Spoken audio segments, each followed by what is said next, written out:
ఇవాళ మా ఇంట్లో రాగి ఇడ్లీలు, ఇందాక సొరకాయ చట్నీ కూడా చేసుకున్నాం.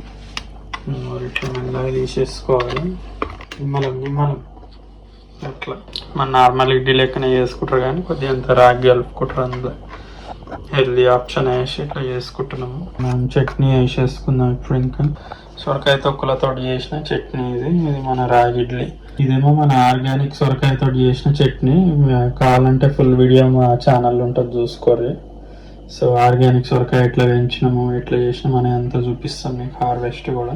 సో మా రాగి ఇడ్లీలో సొరకాయ చట్నీ టేస్ట్ చేసేసుకుందాం ఎట్లుంది అని సంగతి. అసలు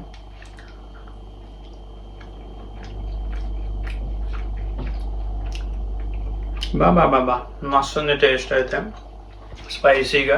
రాయిదేమో చప్పగా ఉంటుంది కాబట్టి ఇందులో మంచి స్పైసీ చట్నీ మంచిగా బ్లెండ్ అవుతుంది.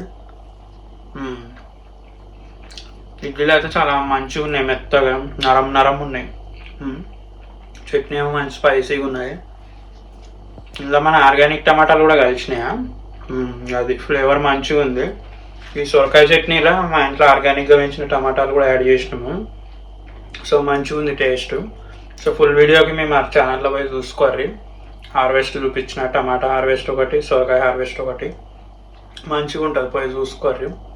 అప్పటిదాకా నేను ఇడ్లీ లాగిస్తాను.